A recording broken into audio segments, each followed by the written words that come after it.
She told herself it was nothing, just shadows, just the city. Then Marcus showed her the security footage. Sienna didn't scream, she didn't gasp, she didn't run. She simply stepped back from the balcony railing, pulse hammering, breath caught in her throat.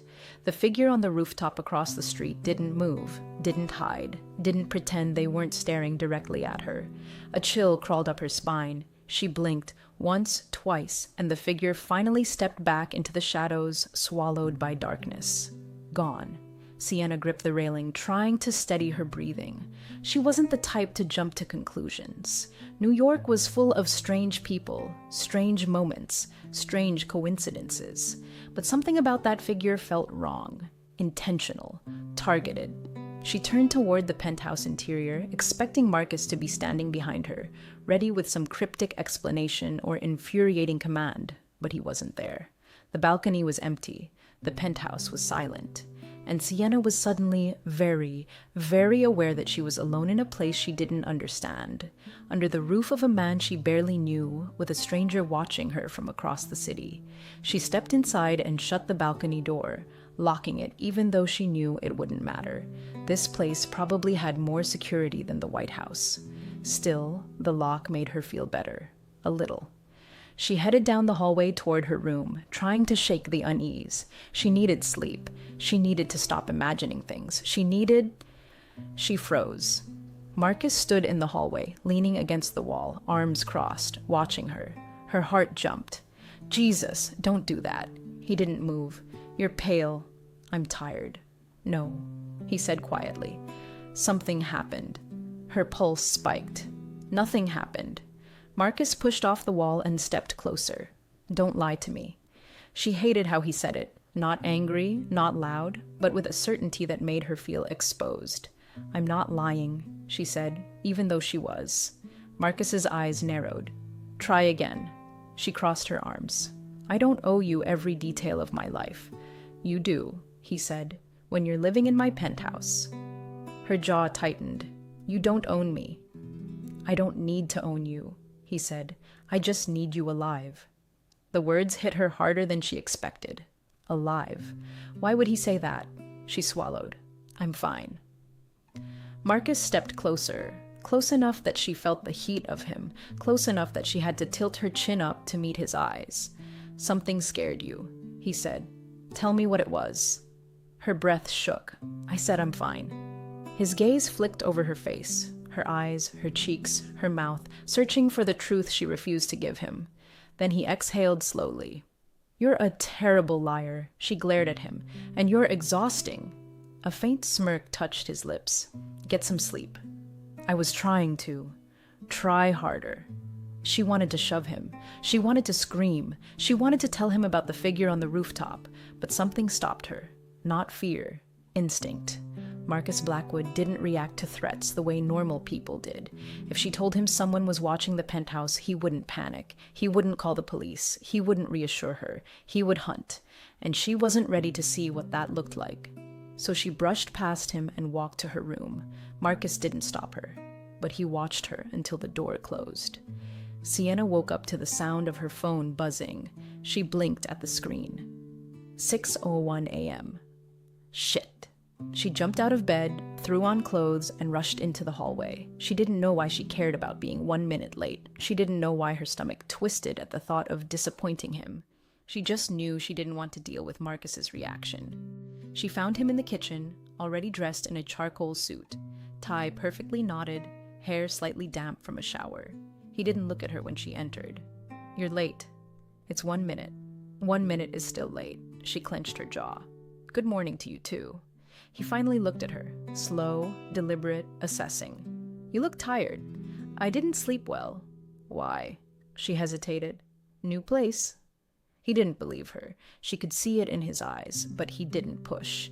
Instead, he slid a mug of coffee across the counter. Drink. She stared at it. Black again? Yes. You know, most people put cream in their coffee. I'm not most people, she muttered. No kidding. He heard it. His lips twitched. Come on, he said. We have a meeting downtown. We? Yes, you're my assistant. I thought I was just organizing your schedule. You're doing that too. She groaned. You're impossible. And you talk too much. She glared at him. He smirked. The car ride to the Blackwood corporate tower was quiet, but not comfortable. Marcus worked on his tablet, typing with quick, precise movements. Sienna watched the city blur past the window, trying to ignore the tension sitting between them like a third passenger. At a red light, Marcus spoke without looking up. You're distracted. I'm thinking. Stop, she turned to him. You can't tell me not to think. I can tell you not to spiral. Her breath caught. I'm not spiraling. You are. She crossed her arms. You don't know me. I know enough. She hated how he said that, hated how calm he was, hated how he always seemed one step ahead of her. The car pulled up to the building. Marcus stepped out first, then turned back to her. Stay close, he said. I'm not a child. No, he said, but you're new. She followed him inside. The day was brutal. Meetings, calls, more meetings, more calls. Marcus moved through the corporate world like he owned it, because he did. People stepped aside when he walked. Executives straightened their posture, assistants lowered their voices. Sienna stayed at his side, taking notes, organizing documents, answering questions before he asked them. She was exhausted, but she kept up. Barely. At one point, Marcus leaned toward her and murmured, You're doing better. She blinked. Better than what? Better than yesterday. Her chest tightened. It wasn't a compliment, but it felt like one. By late afternoon, she was drained. Her feet hurt. Her head throbbed. She wanted to collapse. Marcus noticed. Sit, he said, gesturing to a chair in his office. I'm fine. You're not. I said I'm fine. He stepped closer. Sit down, Sienna. She sat. Not because he ordered her to, because she needed to. Marcus poured her a glass of water and set it in front of her. She stared at it. You're being nice, she said cautiously. I'm being practical. That's not the same thing. It is for me. She took a sip. Marcus watched her, not with annoyance, not with impatience, but with something else, something she couldn't name, something that made her chest tighten. Before she could speak, his phone buzzed. He glanced at the screen. His expression changed, not dramatically, just enough. His jaw tightened, his eyes sharpened, his posture shifted.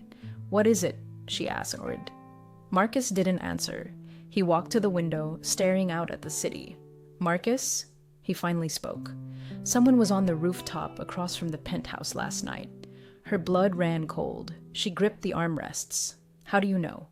He turned to her, eyes dark. Because my security team just sent me the footage. Her heart pounded. So it wasn't my imagination. No, he said. It wasn't. She swallowed. Who was it? We don't know yet.